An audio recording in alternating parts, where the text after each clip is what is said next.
Gusto niyo po bang manalo ng $100 in cash, mga kababayan? Naku, madali lang po yan. I-download ang SyncBack app sa inyong handheld device or mobile device, phone, tablet, and also piliin ang on-demand. Hanapin dyan ang Kababayan Today at panoorin ang February 7th episode ng Kababayan Today. Bilangin kung ilang beses lalabas ang SyncBack app at ipadala sa amin ang inyong sagot kasama ang inyong pangalan and phone number. We are accepting entries until February 12. That's today.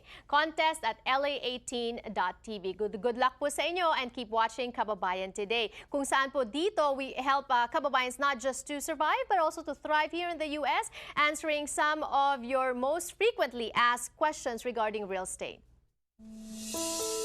This Real Estate Buzz segment is brought to you by McLeod & Associates, a full-service real estate and mortgage firm. It's not about the number of homes we sell, it's about the difference we make in people's lives. So, Mia, more questions and from our viewers and more answers from you. Charisma Galang, or Charisma from Torrance, California, is asking, does a home need to be turnkey to sell at a good price? Absolutely not. You know, if you do have the resources to make your house look more turnkey or fix things, then great. But again, it always comes down to price. So at the end of the day, let's say you have two properties on the same block, same lot size or square footage and similar pricing, and one is more turnkey, then of course, that one will get probably more exposure, more attention. If similar pricing. Yeah, if similar pricing. Okay, now. But at the end of the day, you know, if you have a property that is not turnkey but priced better, that will sell quicker. Right. Some people think that, you know, if you upgrade your kitchen before you sell, that can be a selling point as well. Or, you know. That's true. I mean, definitely any kind of upgrades will always add value. So, you know, condition is important, location is important, but price is always supersedes both of those. All right. Yes. Price. Okay. Yes. And now, here's another question from Brian Dizon from Temple City, California. Yes. If you are a seller wanting to list your property, what are some questions sellers should be asking the realtors during the interview process? Because you don't just list with anyone, right? No. What are some of the dangers of, you know, if you list with a wrong realtor? Well, you just want to interview, give yourself a fair shot at you know, interviewing a few realtors to see really who's the best for you, what kind of marketing plans they have for you, if they specialize in your area, and you know, have them come in, do a full listing presentation. All right. Yes. Okay, get your pen and paper ready because here are the questions you need to ask. Yes. Okay, number one, how do you handle something that goes wrong in a transaction? Because?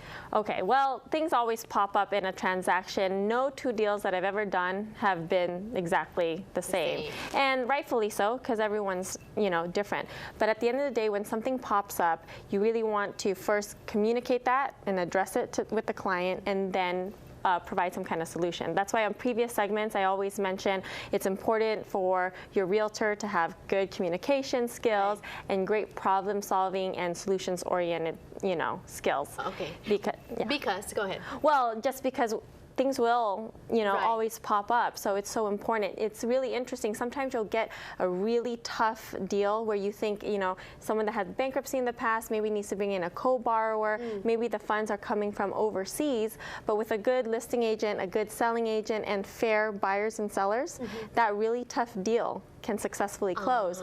But on the flip side, you can have a clean-cut deal, no red flags, should be a slam dunk. Okay. But if you have difficult agents or buyer-sellers, that deal can unravel really quick and not close. Okay, so that's a very important question to ask. How do you handle something that goes wrong in a transaction? You ask that of the realtor. Yes, yes. So communication, address that situation, and see if they have great problem solving and are solutions oriented. Okay, number two, what is your fee? What's the satisfactory answer to this? You know, well, typically, you know, you take out a 6% listing, it's 3% to the listing agent, 3% to the selling agent. But we all know commissions are always negotiable. So if you as a seller feel uncomfortable about something, I just recommend communicating that with your realtor and coming up with a structure and game plan that, you know, makes both sides happy. Right. Okay. Yeah. The third question, or get that out of the way. The third question, how will you market my home? It's important.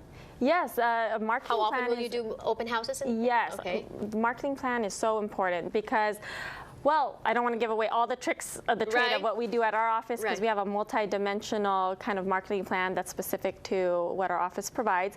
But you know, social media is really important. You want to make sure your realtors uses social media as one of their marketing tools. If they don't, I would say that's a big red flag. You know, as a realtor, we're part of the board, so we list it on a multiple listing service, which goes out to so many different websites. So if you're an international buyer, you'll still be able to have access to that property because you can check it online. Open houses, things like that. Or like here, we have the Real Estate Buzz, where you could put a featured listing. So, you know, there's different tricks for every realtor. I was going to say that if you list your property with Mia, you can also almost guarantee that you'll see it on TV, because they list some of their properties on TV, which is good, an advantage for you. Yes, and you know what, on that previous question about the fee, I just did want to highlight really the value of a realtor, because I know commissions can get very tricky, but you have to understand realtors don't get paid until the deal closes. And no realtor is going to want to take a listing and not work very hard to get that closed, because otherwise they don't get paid.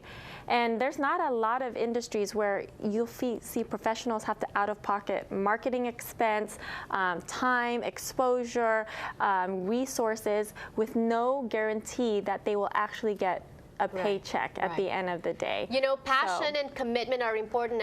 I see both those values in Mia and McLeod and Associates. So thank you so much for always guiding our viewers within the intricacies of real estate. More power to you. You too.